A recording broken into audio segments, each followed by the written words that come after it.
Salve, salve, meu amigo baesiano de todo o Brasil, tudo bem? São 21 horas no horário de Brasília. Este é o canal História com Baez e o nosso assunto de hoje é esse, já respondendo o seu questionamento. Totalitarismos de direita, nazifascismo. Isto já responde a sua pergunta, né, sobre se é de direita, é de esquerda? Pois bem, tá na cara, tá aí. Nós vamos falar de totalitarismos de direita.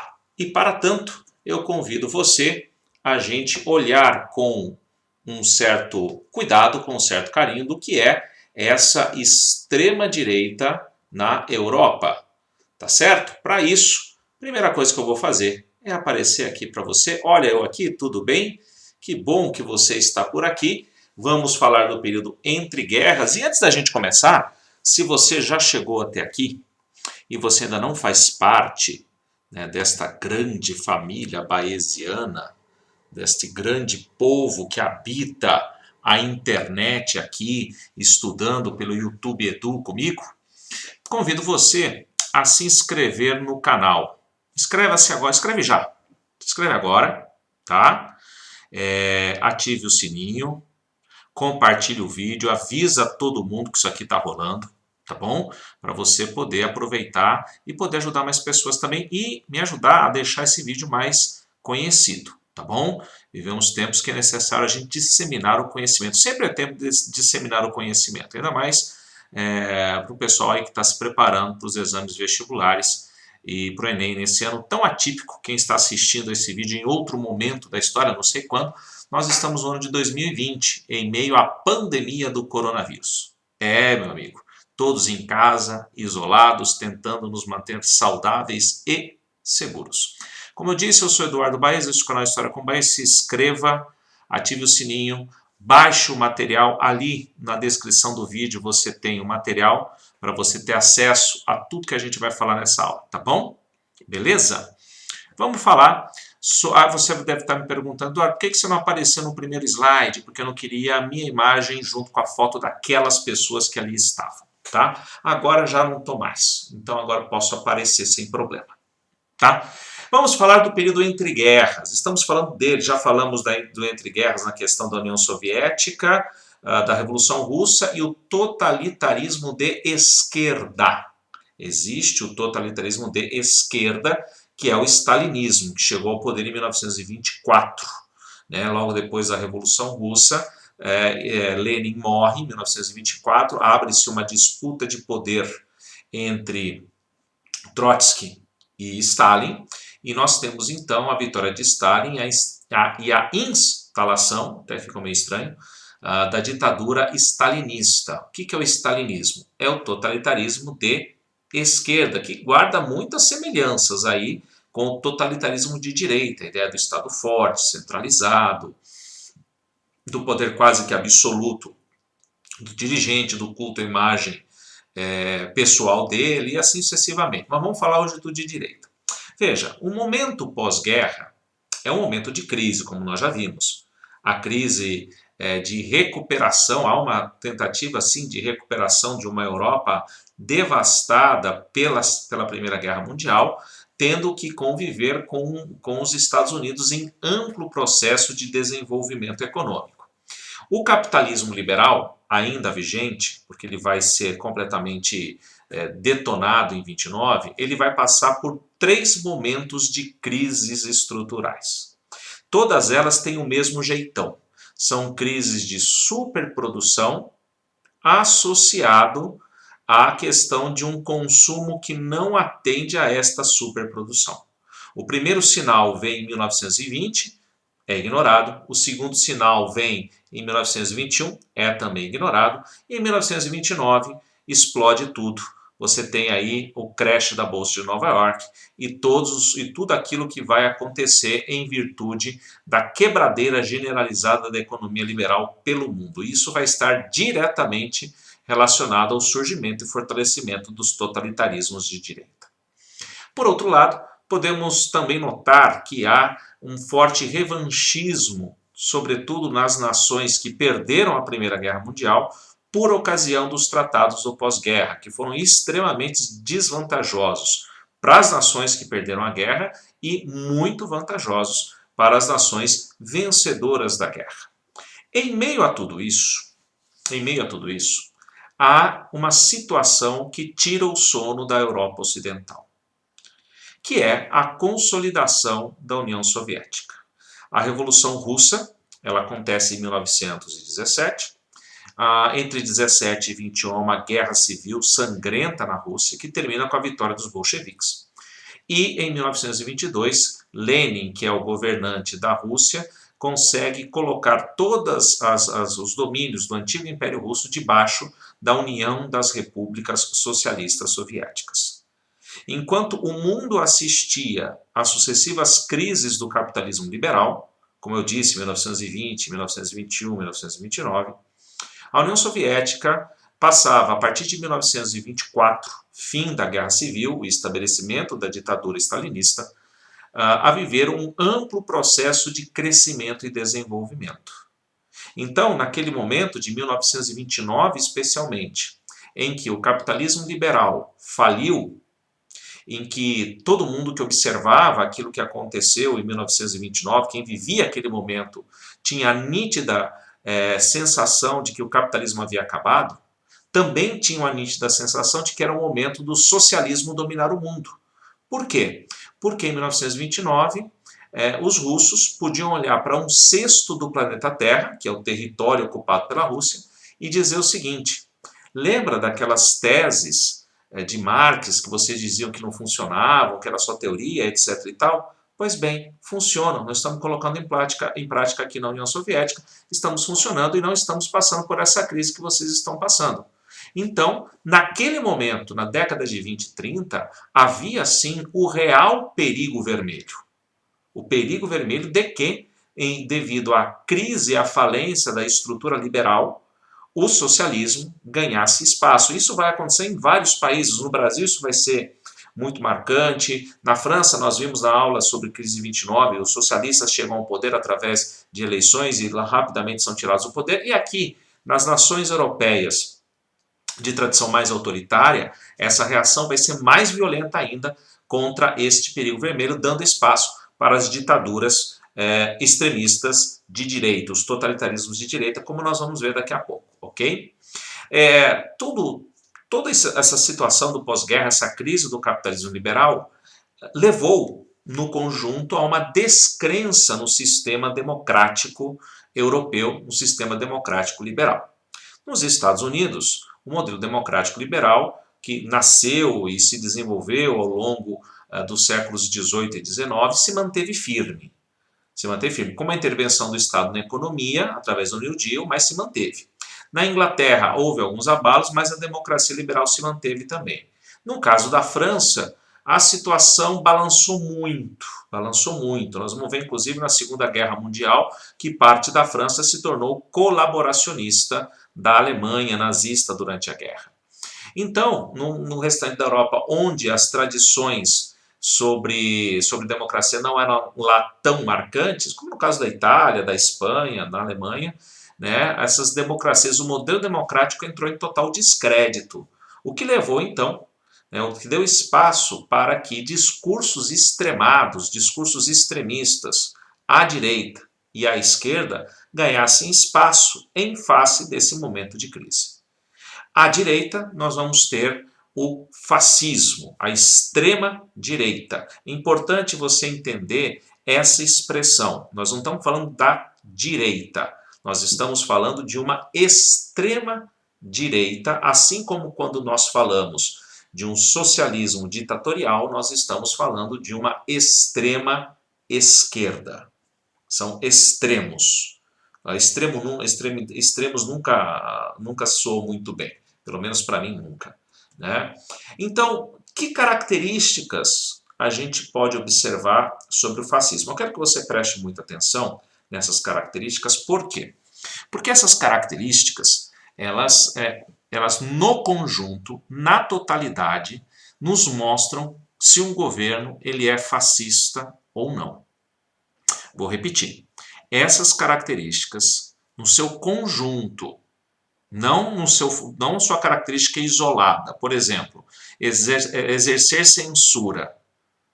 Censura é uma característica fascista, porém ela sozinha não é algo que eu possa dizer que o governo é fascista. Deu para entender? Eu quero dizer que o conjunto de tudo que nós vamos ver aqui é que constitui o fascismo, não aspectos isolados. Veja, vai ficar mais claro. Por exemplo, nacionalismo extremado é uma das características do fascismo, mas não é a única característica do fascismo. Exemplo, durante o regime militar, nós tivemos um racionalismo extremado no Brasil. Mas nós não podemos dizer que o regime militar, embora fosse autoritário, embora fosse ditatorial, embora tivesse censura, embora tivesse nacionalismo, fosse um regime nas características do fascismo que surgiu na Europa. Ok? Tudo isso tem um conjunto para ser entendido. Associado ao nacionalismo extremado, você tem que ter a figura do líder único. Então não basta só o nacionalismo extremado. Tem a figura do líder único. A liderança única, incontestável. Seguido por um grupo absolutamente fanático que cultua a imagem desse sujeito. Isso nós vamos ver para tudo quanto é lado da política. Né? Dentro da política tem líderes políticos que são cultuados pelos seus seguidores. Tanto a direita quanto a esquerda, quanto o centro. Ok? Então, nós temos que juntar essas características. Então, a primeira característica, o que é? É o nacionalismo extremado. A segunda característica é a figura do líder cultuado e único. Único, não há outro, não há outra possibilidade. E aqui vem o pulo do gato. O fascismo ele é antiliberal, portanto, ele prega um capitalismo controlado pelo Estado. É importante dizer que o fascismo é capitalista, por isso eu identifico como direita. É um sistema capitalista controlado pelo Estado. O que é o liberalismo? É o sistema capitalista sem o controle do Estado. Então ele é antiliberal, ele é contrário a todo sistema econômico que seja livre da ação do Estado. O Estado tem que controlar tudo dentro da estrutura econômica. Ele é anticomunista, então ele se coloca no oposto ao modelo comunista, que também é extremado, e ele é contrário ao sistema democrático. Ele é partidário de um Estado forte e centralizado, na figura de um líder único, sem partidos políticos, sem democracia. Não há necessidade de democracia, por quê? Porque o Estado ele é um corpo, dirigido por um cabeça. Não há espaço para a dissensão, não há espaço para a oposição. Entenda bem isso. Muitas vezes nós temos governos considerados autoritários, mas que a oposição ela continua existindo. Aqui não, a oposição ela é eliminada, ela é expurgada. A educação tem que ser dirigida pelo Estado. Veja, não é a educação administrada pelo Estado, porque nós temos hoje no Brasil uma educação que é administrada pelo Estado, a educação pública. Ok. Mas aqui eu estou falando de uma educação em que o Estado vai dizer o que pode ser ensinado ou não. E se for ensinado fora daquilo que o Estado determinar, isso é considerado crime. Então, é uma educação dirigida pelo Estado que vai enaltecer a figura do líder único, que vai destacar a figura do líder único. Aqui no Brasil, por exemplo, durante o governo de Getúlio Vargas, na época que ele foi um ditador fascista, porque Getúlio Vargas foi um ditador fascista, na época do Estado Novo, de 37 a 45, os livros escolares traziam a figura de Getúlio Vargas em tudo quanto era exemplo, sobretudo na parte de ciências humanas. Bom homem, etc e tal, aquela coisa toda. Então, educação dirigida pelo Estado, onde você tem uma estrutura de censura, onde nada pode sair, nada pode ser publicado que seja contrário ao líder, que seja contrário ao Estado, não há espaço para contestação, não há liberdade de imprensa, e toda a estrutura de comunicação é controlada pelo Estado também, com uma propaganda oficial.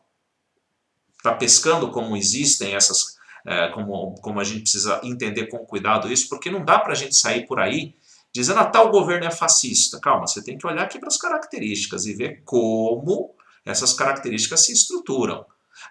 Mas o governo tem características do fascismo. Aí, ok. Existe um governo, existe um Estado, existe um modelo que tem características? Tem características. Mas não é o sistema. O sistema é uma outra estrutura, como você vai ver. Tá? Mas continuando. Outra coisa característica do fascismo. O militarismo, a exaltação a uma estrutura militarista muito bem estruturada. Forte racismo, e esse racismo é em relação aos de fora. Aos de fora. Xenofobia, e o expurgo das oposições. Xenofobia é versão estrangeiro e expurgo das oposições. Não há espaço para a oposição atuar. Não há espaço para a oposição atuar nesse cenário.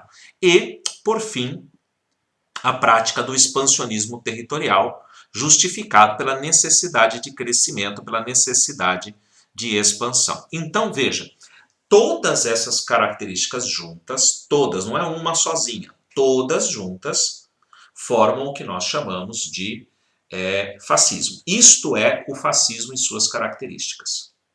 Isto é. Não é só o nacionalismo extremado, só a figura do líder único, não. Tem que juntar tudo isso daí. E principalmente o que está ali na terceira linha das características, o antiliberalismo, o anticomunismo e a antidemocracia. Esses três elementos, eles mostram claramente a estrutura do modelo fascista. Você encontra sinais aqui e ali, nos mais variados momentos, em todos os governos, mesmo de caráter democrático, você vai ver alguns deles escorregando em alguma dessas características. Porém, quando você tem todas elas juntas em um governo, aí eu posso dizer que tal modelo ele é um modelo fascista. Ok? Vamos ver isso, como isso aconteceu, por exemplo, como se organizou na Itália, nosso primeiro exemplo. A Itália é o primeiro país da Europa a adotar o fascismo já em 1922, 4 anos depois do fim da Primeira Guerra Mundial. Terminada a Primeira Guerra, a Itália vivia um forte nacionalismo. Vamos lembrar um pouco da questão da Itália na Primeira Guerra Mundial. A Primeira Guerra Mundial começou em 1914 e a Itália estava ao lado da Alemanha. Ela fazia parte da Tríplice Aliança. Em 1915, portanto, um ano depois do início da guerra, a Itália mudou de lado. Ela virou casaca. Ela saiu da Tríplice Aliança, foi para a Tríplice Entente, com a promessa de receber territórios no final da guerra, caso ganhassem a guerra. A promessa era bem maior do outro lado. Terminada a guerra, a Itália não recebeu os territórios que ela imaginou que iria receber. Vale lembrar que a Itália se tornou extremamente mal vista no cenário europeu por conta desta mudança de lado durante a guerra. Tanto mal vista pelos vencedores quanto pelos vencidos. Pelos vencidos, ela era vista como uma traidora. E pelos vencedores, ela era vista como alguém que não merecia confiança, porque afinal de contas ela mudou de lado no meio da guerra. Olha a situação que nós temos aqui. O saldo da guerra para a Itália foi bem complicado, 650 mil mortos. A região de Veneza, que é ali no norte, já na divisa com a Áustria, que era aliada e depois virou inimiga, foi completamente devastada.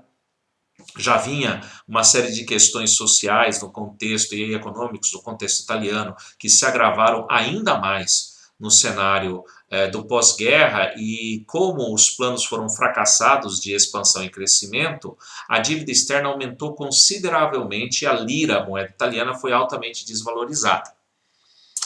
Ainda nós temos um desemprego muito grande e nesse momento coincide exatamente com o surgimento de uma série de políticas nas Américas, tanto nos Estados Unidos quanto no Brasil. Depois você pode pegar a aula de crise de 29, onde eu falo sobre isso, e também na aula de Brasil, nos governos oligárquicos, em que em um determinado momento, na década de 20, pós-Primeira Guerra Mundial, há uma política de contenção da imigração para a América. Ou seja, no caso da Itália, nós temos a contenção da diminuição da emigração. O que é emigração? Saída do país para outro.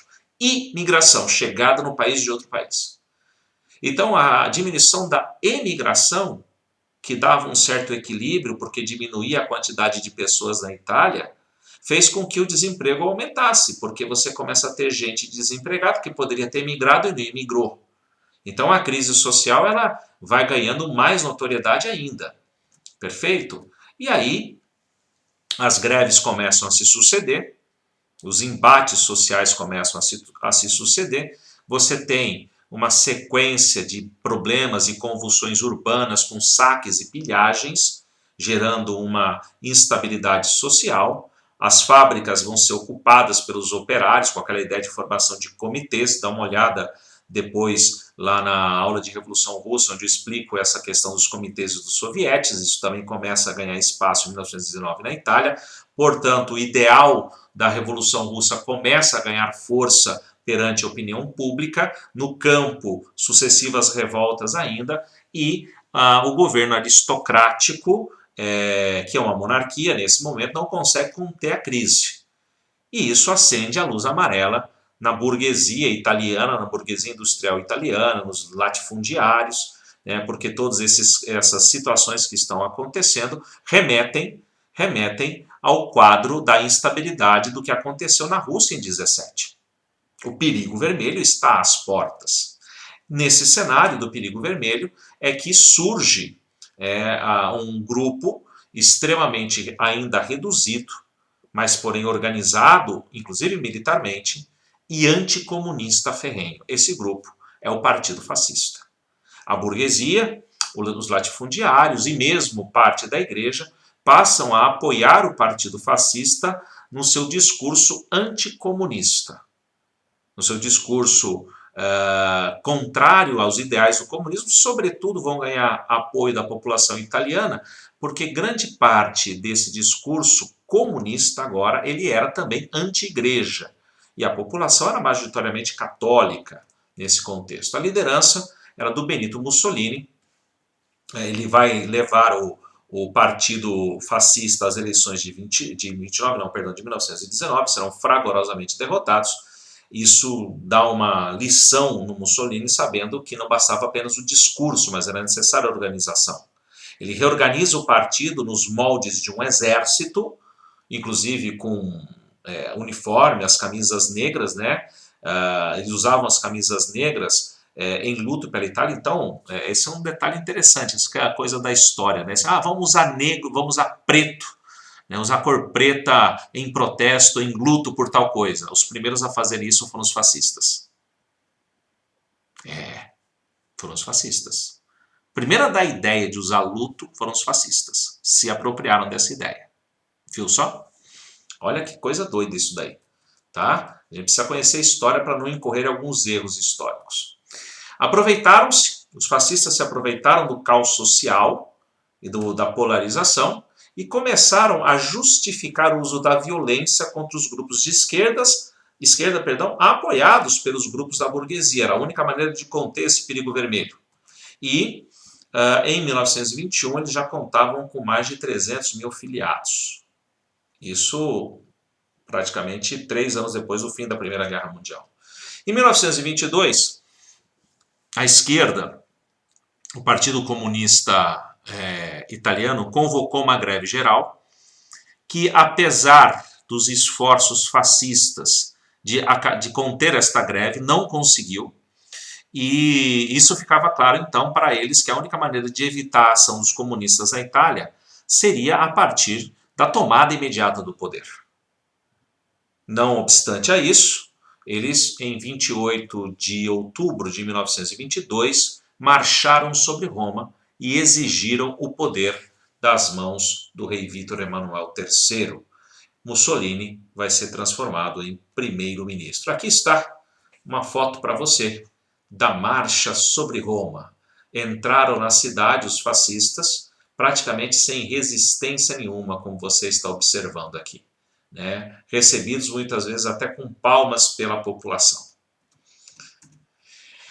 Inicialmente, com aparência de monarquia parlamentarista, porque o rei continuou governando, existia um parlamento e o Mussolini como primeiro-ministro, ele assumiu com plenos poderes. Ele foi usando a máquina administrativa e parlamentar para assumir com todos os poderes possíveis. Em 1924, ele consegue a maioria parlamentar no poder, né, a maioria dos fascistas no poder, e com isso espaço para conseguir eliminar toda a oposição, veja, tanto a direita quanto a esquerda.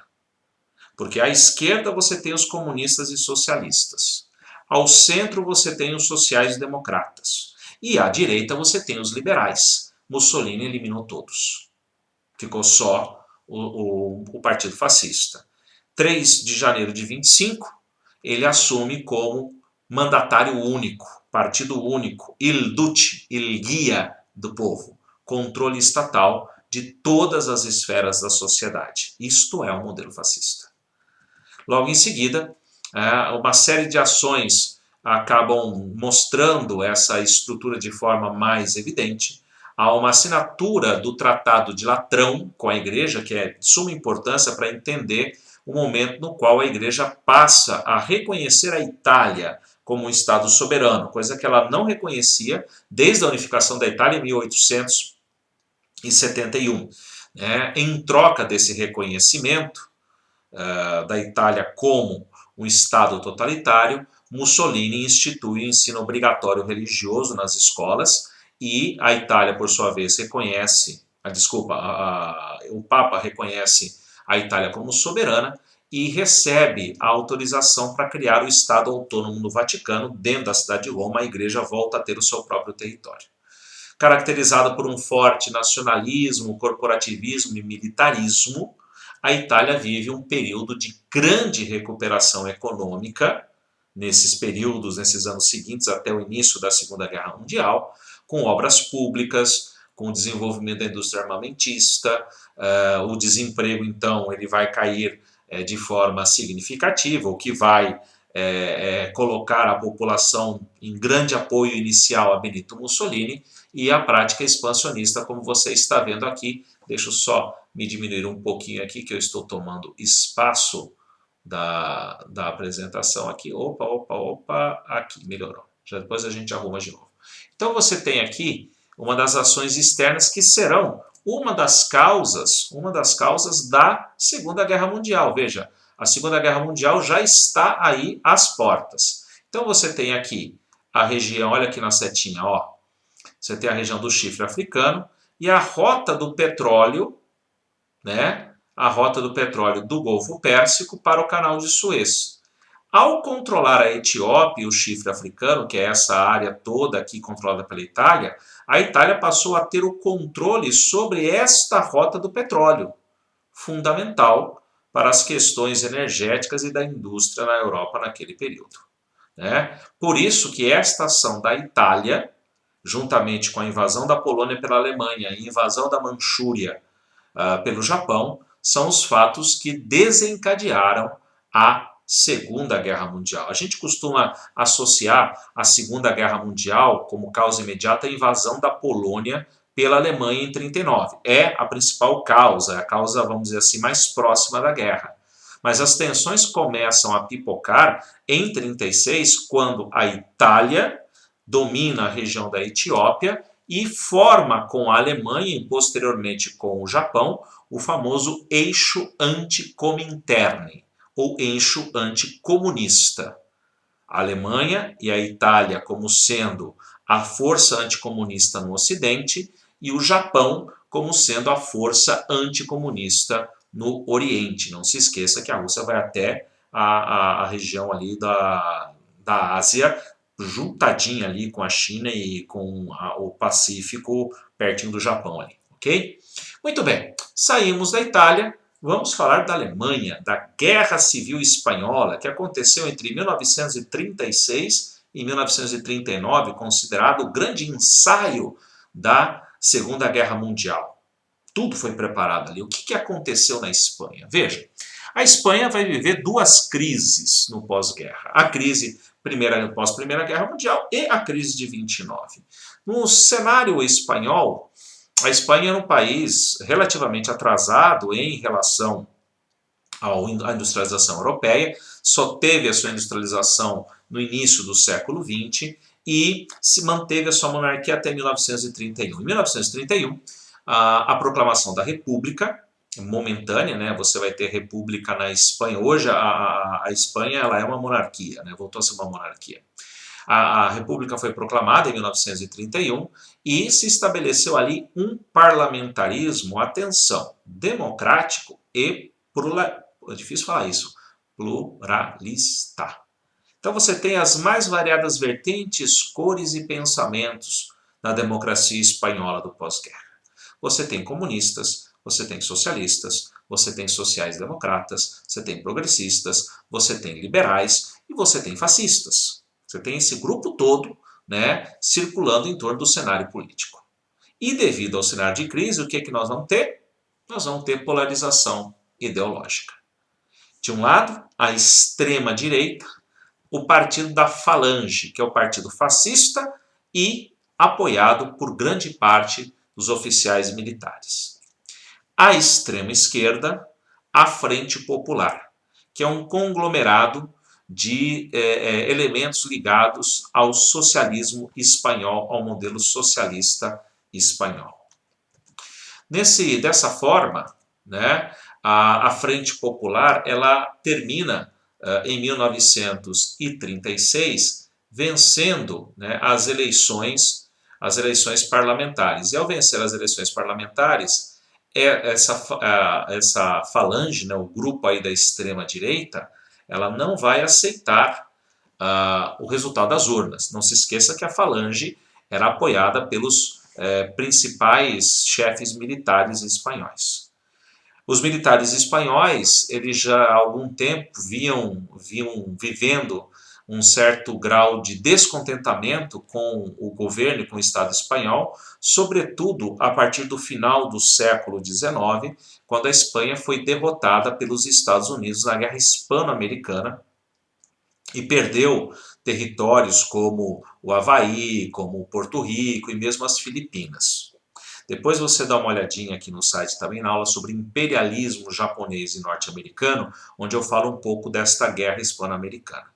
Então eles estavam caindo de descrédito, né? O exército estava caindo de descrédito e se aliou diretamente a um partido que falava desse nacionalismo e da recuperação do orgulho nacional espanhol em face justamente contra, melhor dizendo, não em face, mas contra a ameaça vermelha que se avizinhava na Península Ibérica.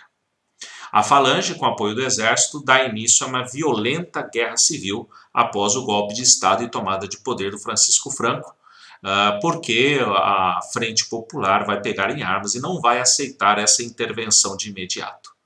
De um lado, nós vamos ter então durante a Guerra Civil, que vai durar, como eu já disse, de 36 a 39, da Frente Popular, das Brigadas Internacionais, que eram grupos de voluntários que vinham das mais variadas partes do mundo para lutar contra o fascismo, e aí tinha todo tipo de vertente ideológica, e apoio da União Soviética, velado, mas um apoio, havia o apoio da União Soviética para esse grupo chamado os republicanos. Do outro lado, você tem os fascistas, né, o fascismo que havia tomado o poder, com apoio explícito, dessa vez explícito, da Alemanha e da Itália.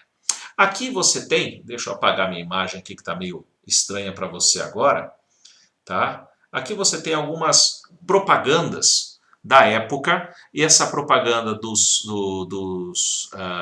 republicanos, né? Não passarão, né? Famosa expressão, não passarão, fascistas não passarão, né? De onde vem essa expressão? Ali no meio você tem um cartaz da convocação para as brigadas internacionais, né? Traduzindo para vocês, todos os povos do mundo estão nas brigadas internacionais ao lado do povo espanhol. E depois mais um cartaz aí, levando e enaltecendo as brigadas internacionais e chamando as brigadas internacionais para lutar contra o fascismo na Espanha. Note bem que no centro ali da terceira figura, ó, aqui, ó, você tem o símbolo do punho cerrado, que é o símbolo do antifascismo, né, que vem aí desta guerra civil em 1936. Agora, ao contrário, né, a propaganda contrária para você, que é a propaganda do fascismo, né? Então aqui você tem no primeiro cartaz, né, duas companhias inseparáveis, né, comunismo e miséria, né, uma das expressões. Aqui, o soldado franquista varrendo o lixo do comunismo, como ele mostra aqui, né? E aqui é o enaltecimento do soldado franquista contra as brigadas internacionais e contra a Frente Popular, né? Arriba Espanha, para cima Espanha. Muito bom. Então essas são imagens para você observar como se dava toda esta guerra ideológica já neste contexto. Deixa eu voltar a aparecer para você aqui, alegre, feliz, sorridente, contente. Voltei para você e vamos em frente, né? Muito bem. A Guerra Civil ela vai se estender, como eu disse, até 39, de 36 a 39. A justificativa do início da guerra é, mais uma vez, a ideia do medo do perigo vermelho. A Falange recebeu apoio de todos esses grupos, os latifundiários, da burguesia, da classe média, da cúpula da Igreja Católica, com medo, justamente, desse perigo vermelho. Mas não se iluda, não vamos nos iludir. Nenhum dos lados aqui tinha compromisso com a democracia. Tá? Se um lado implantou uma ditadura comunista, o outro lado queria, uma ditadura fascista, o outro lado queria derrubar a ditadura fascista para implantar uma ditadura comunista. Então é ditadura contra ditadura. Não podemos esquecer disso. O extremismo leva a uma guerra sangrenta. Como eu disse, foi um laboratório para a Segunda Guerra Mundial, onde principalmente a Alemanha testou muito seus armamentos, sobretudo suas bombas incendiárias sobre cidades que eram sedes aí, ou ligadas à Frente Popular. O caso mais conhecido acontece em 1937, quando a aviação alemã bombardeia a cidade de Guernica, devasta a cidade de Guernica no norte da Espanha, levando efetivamente depois a uma vitória definitiva do franquismo que vai governar a Espanha até 75. Até 75 a Espanha vai ser uma ditadura fascista, uma ditadura franquista. Em 75, com a morte de Franco, o fascismo já muito desgastado, ele acaba sendo substituído pela monarquia parlamentar, o rei volta. Ah, Eduardo, mas eles não entraram na guerra? Não, não entraram na guerra. A Segunda Guerra Mundial passa pela Espanha ao largo. A Espanha se mantém neutra durante a Segunda Guerra Mundial, e talvez por isso o fascismo tenha se mantido até 1975. Itália e Alemanha, o fascismo e o nazismo vão durar só o tempo da guerra terminar.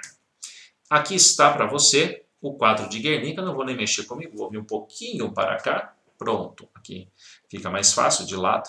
O quadro de Guernica, o painel Guernica, mostrando aí o apocalipse que foi a destruição da cidade de Guernica, pintado por Pablo Picasso.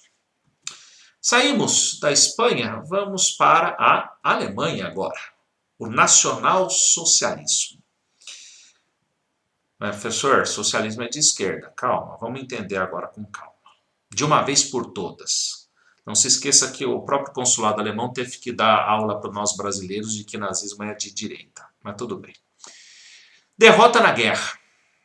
Nós já sabemos. A Alemanha foi derrotada na Primeira Guerra Mundial, levou à abdicação do imperador, Guilherme II, e a instalação na Alemanha de uma república, também parlamentarista, democrática e plural. Essa democracia, esse período democrático é chamada de República de Weimar. Já em 1919, o caos pós-guerra era evidente, apesar da democracia implantada. Há uma tentativa de golpe comunista. Pois é, em 1919, logo após o final da Primeira Guerra Mundial, os comunistas tentam tomar o poder na Alemanha. O perigo vermelho é real. Rosa Luxemburgo comanda a Revolução Espartaquista. Tentativa de golpe comunista. Acendendo uma luz amarela nas elites dirigentes, na burguesia e mesmo na classe média alemã. Eis que, nessa crise pós-guerra em 1929, vai crescer o discurso nacionalista alemão e, sobretudo, o discurso nacionalista anticomunista. Vamos entender uma coisa. Os ressentimentos e os revanchismos pós-Tratado de Versalhes são evidentes. A perda da Alsácia-Lorena, a ocupação da Alemanha por tropas francesas, essa tentativa de golpe comunista. Quem influenciava o comunismo no mundo nesse período? Era a União Soviética. A União Soviética era e é uma região eslava, e eslavos não se dão com os germânicos. Para os germânicos mais nacionalistas, uma ideologia de origem eslava era impensável, inaceitável. Daí que surge a ideia de uma expressão nacionalista alemã antissocialista, porque o socialismo ele era coisa de eslavo. Por isso, o nacional-socialismo, a proposta alemã germânica ao socialismo de origem eslava. Tá certo? Economia desmantelada, estrutura desmantelada, né? Os alemães mais nacionalistas colocavam a culpa nas autoridades, porque você se lembra, a Alemanha tinha condições de manter a guerra, mas ela capitulou, ela parou a guerra, o que despertou uma grande desconfiança sobre a classe política alemã, que foi acusada de traição contra a pátria ao se entregar em 1918. Dentre os que defendiam essa tese estava Adolf Hitler. Okay? Como eu disse, houve a Revolução Espartaquista e com isso essa luz amarela acendeu. No ano seguinte, em 1920, surge a proposta alemã, a proposta germânica ao socialismo eslavo. O Partido Nacional Socialista dos Trabalhadores Alemães, em Munique. E a burguesia vai imediatamente se aliar a esse partido, porque ele é anticomunista eslavo, ele é nacionalista, e ele prega a recuperação da economia alemã em face aos revanchismos que aconteciam naquele momento. Forte nacionalismo, anticomunista e usando a democracia para acabar com a democracia. Sabendo da importância da comunicação, mais do que depressa, os nazistas fundam um jornal que vai ganhar uma grande circulação, começam a recrutar seguidores à grande massa de alemães desempregados e desiludidos com o Estado e com os discursos, e impulsionados pelo que aconteceu na Itália, vão tentar um golpe também, quem sabe. Em Munique inicia-se um golpe de Estado totalmente fracassado. Os líderes são presos e entre eles está Adolf Hitler.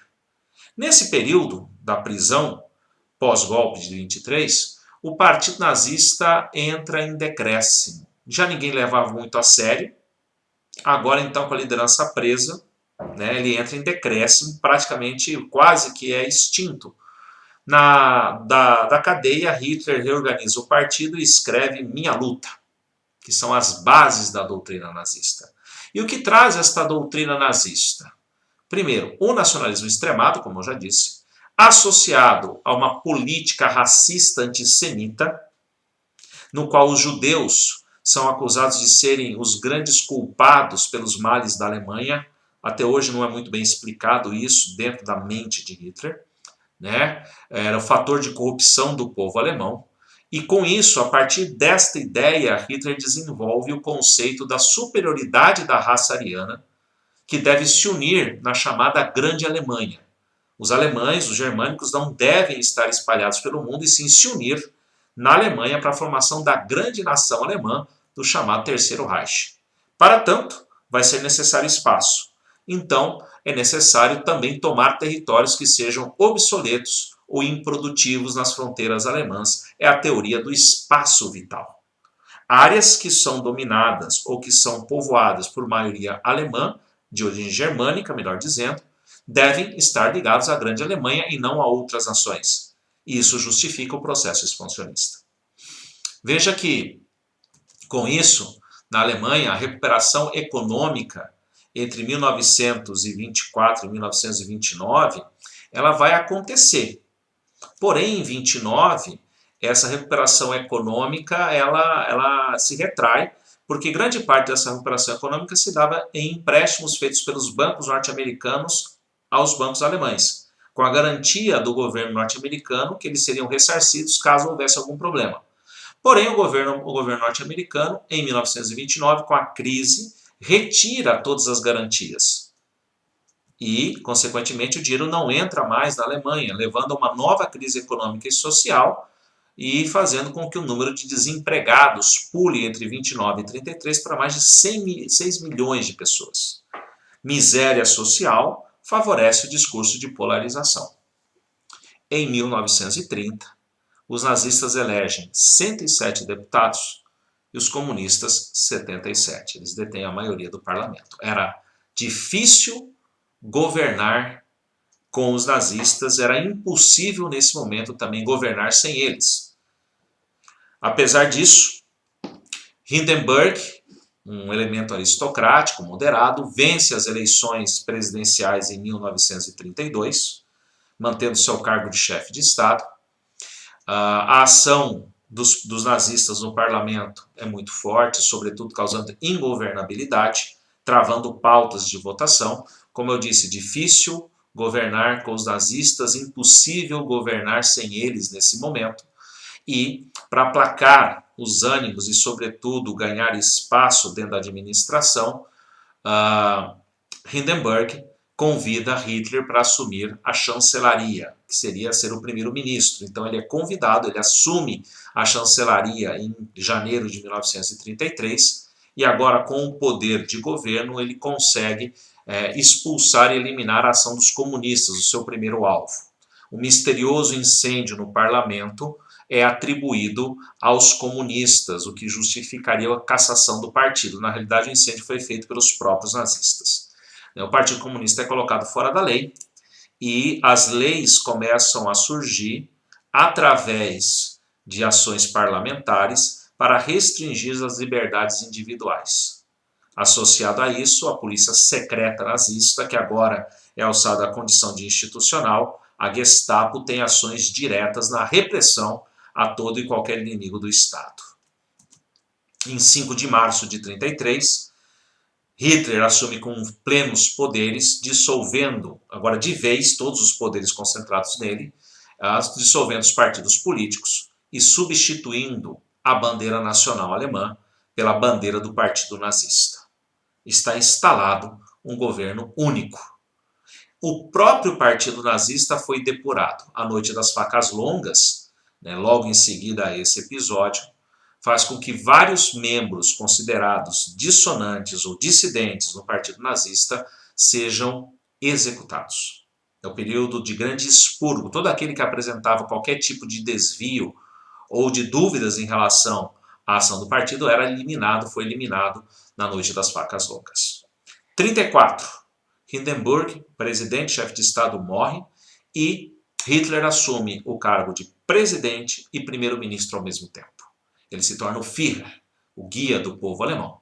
Em 1935, nos comícios de Nuremberg, Hitler anuncia as leis oficiais de segregação racial e antissemitismo. Podemos dizer que a solução final de extermínio dos judeus começa aqui. Aqui os alemães, as leis de Nuremberg determinam, por exemplo, que germânicos não podem se casar com judeus e vice-versa, só para citar uma delas. Criando áreas de segregação nas cidades. O racismo estabelecido de forma direta. É uma lei oficial. 1935 não é à toa que quando termina a Segunda Guerra Mundial, os criminosos de guerra nazistas serão julgados em Nuremberg, onde as leis racistas foram estabelecidas. 1936, a Alemanha mostra para o mundo a sua força nas Olimpíadas de 1936 e invade parte da fronteira com a França, a região da Renânia.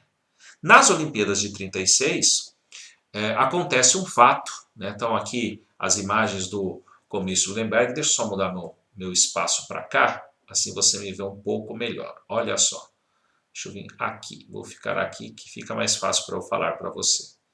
Aqui, abaixo de mim, você tem a figura de Jesse Owens, ok? A figura de Jesse Owens, ainda estou em cima dele, vou vir um pouquinho para cá que fica mais fácil, ó. Aqui você tem Jesse Owens, vencedor do atletismo das Olimpíadas de 1936 e que Hitler se recusou a cumprimentá-lo porque ele era negro.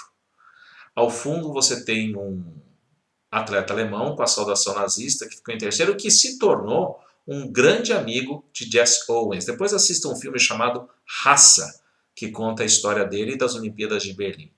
Ao lado, na foto maior, você tem a foto dos comícios de Nuremberg, onde posteriormente foram criadas as leis segregacionistas que nós falamos agora há pouco. Para a gente concluir aqui o nosso cenário alemão, deixa eu voltar-me para cá novamente, olha que legal, já estamos aqui. Nós temos aí, ainda em 1938, o início do expansionismo alemão, com a anexação da Áustria, com a anexação da Áustria, já era um território simpático à Alemanha, era um território de maioria alemã, de praticamente toda a maioria alemã, que justificava o espaço vital. No Acordo de Munique, entre Hitler, Chamberlain e o primeiro-ministro da França, que no momento não me recordo o nome, ele garante que ele não vai se expandir além dos territórios que eram alemães, ou que tinham preponderância alemã. Eles acreditam nisso. Eles vão anexar os Sudetos, que é a região fronteiriça da Tchecoslováquia com a Alemanha, e depois vão aproveitar e pegar toda a Tchecoslováquia. Em 1939, Hitler, já pressentindo a guerra, assina um tratado com a União Soviética, um tratado de não agressão. Por quê? Hitler sabia que se caso estourasse uma guerra, porque ele participou da Primeira Guerra Mundial, e a Alemanha tivesse que sustentar duas frentes de batalha, uma a leste com a União Soviética e outra a oeste com a França, seria muito custoso e poderia levar a uma rápida derrota, como aconteceu na Primeira Guerra Mundial. Então, ele se antecipa. A questão dele está para o Ocidente, não para o Oriente nesse momento, e assina um pacto de não agressão com a União Soviética. Pacto Germano-Soviético, Ribbentrop e Molotov. Esse pacto, eles prevêem a divisão da Polônia entre si, metade da Polônia para a Alemanha, metade da Polônia para a União Soviética. E com isso a Alemanha teria acesso ao porto de Gdansk ou Danzig. Quando a Alemanha invade a Polônia, e a União Soviética também invade a Polônia, esse pacto era secreto. Fica parecendo ao mundo que a invasão da União Soviética seria para conter a Alemanha. A União Soviética sai de boa nessa. Só que ela tinha acordado secretamente com a Alemanha em invadir e dividir a Polônia. A Alemanha invade a Polônia, uma área não germânica. A Inglaterra e a França questionam e vão para a guerra. A invasão da Polônia é a causa imediata da Segunda Guerra Mundial e o início efetivo da Segunda Guerra Mundial. O que vai acontecer a partir de agora na Europa é algo que nós vamos ver no próximo vídeo, que é sobre a Segunda Guerra Mundial, não perca. Mas eu espero que tenha ficado claro para você o que é o fascismo e as suas características e como ele se instalou aí em 3 nações da Europa na década de 30. Na Alemanha, na Itália e na Espanha. Ok? Sou Eduardo Baez, este é o canal História com Baez. Não se esqueça de se inscrever, baixar o material, ativar o sininho, compartilhar o vídeo e dar um like pra gente. Tá bom? Até o próximo vídeo. Um grande abraço, fiquem com Deus. Tchau, tchau.